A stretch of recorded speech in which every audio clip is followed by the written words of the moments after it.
Hello everyone, Chino here, and as you know, just now we got a new build in the PTR.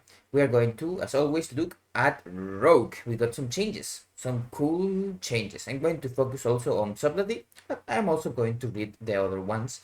There are a lot of cool things. Hunter also got a new raid buff. When you are using Hunter Mark, when the boss is at 80% or anything's at 80% or higher, it gets a 5% damage boost. Quite good for us because we do a lot of single target burst damage at the beginning. Now let's look at Rogue, Rogue. So, Assassination, Exsanguinate, then got a little bit of a change. Then Sand Demise, it's whatever. And now, an indiscriminate carnage gets smart, ruptures, and garrotes. What does this mean? If you have 3 targets and you rupture on garrote, and then the last target doesn't have it, and then you rupture or garrote one of those, it will choose the one without. With 4 targets, it's even better because you get your rupture and garrote on 2 targets, and then you just change to one that doesn't have it, and it will just jump to the one that also does not have it. With Subletly, we had some problems with that. Maybe it's not fixed, but we have to still check. Now, Outlaw got this thingy changed. This was a change also that they made to 0.3 delay instead of 0.4. And now Subtlety, we got some new talents. Do you remember Stunning Secret got completely obliterated off the face of the earth? So now we have Terrifying Pace, choosing with Night Terrors. Let me tell you 1 second. We get here and we look at our talents. I have the sound off because there's a lot of people hitting the dummies. And this is the new talent, Terrifying Pace. When you shuriken storm and it hits 3 targets or more, you get a 30% move speed buff. Really useful for things like, for example, Skarn or Sarkarath or things like that to reposition fast. Of course, we are not going to use it in a normal single target build because you just don't go there. But it's a choice now if you want some AoE, because Silent Storm is quite good. It's not that bad. And also the talents in the middle are not that good either. Now we are going to go for the next change. 1 second. Boop.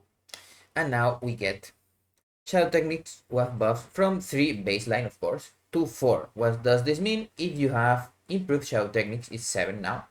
It's they're fine tuning because there are like some energy thingies that they can do. And now Shadow Techniques has not changed in any way. Shadowcraft's tooltip has not changed in any way, but now Shadowcraft only pops when you get full combo points while it is up. What does this mean? If you are in Symbols of Death and have this talent, that of course you already know more or less where it is, but I'm going to show it again. Now your Shadow Techniques trigger 40% more frequently and store 1 additional combo point. What does this mean? If you get 1 stack of Shadow Techniques, I have 14 because I want to do something, just telling it to you. This fills the combo points that you would get. This takes into account the combo points that you get from the tier set. What does this mean too? If you use Secret Technique, you are going to get 4 combo points, and then Shadow Techniques will fill 3 combo points, and then you can finish again. That means in 2 globals you get 2 finishes, and then if you have more than 3, if you have 9 combo points, or you are lucky and for example only have 7, anyway, you fill it again. If you get a tier set proc, you only need, instead of 7, now you need 5. That's really possible to have if you are in Bloodlust or with Wind Fury Totem or just autoing alone. For example, if I go here and just walk up to the thingy, you have to use Symbols of Death. Remember, the normal Symbols of Death and normal behavior is only on builders. So you can see here, if I backstab now, it will fill my combo points and lose Shadow Techniques, but we don't want that. So we are going to Symbols of Death, and then we can eviscerate. We have to use first a builder, of course, and then Shadow Technique. And if I had more, see, you got filled again, and I have 4 now. So now if I wanted, I got them filled again. I could do that.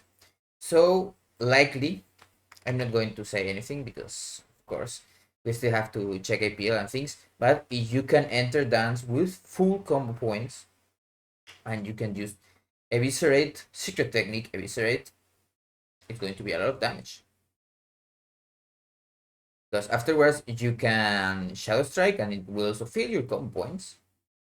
And eviscerate again.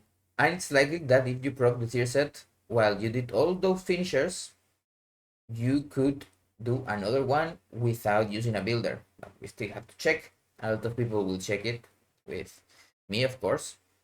This is just like a first look at things. And now some survivability changes. You get now ephemeral bond doesn't exist anymore, but something that I just skipped. Acceleration execution, it's a new talent that we can get if we go that way.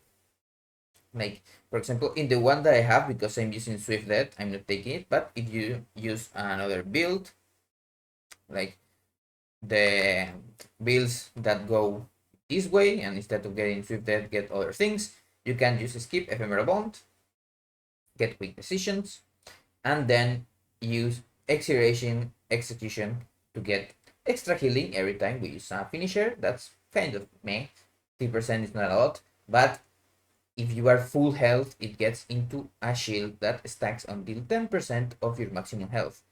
Most likely, we are going to have 600k life. Like we already have almost 600k without stamina from priests. So we get a 60 or so k shield, and as you know, as you get more versatility and avoidance and great cooldowns things, every single point of HP matters. So getting a higher HP pool helps a lot on surviving mechanics and also dots.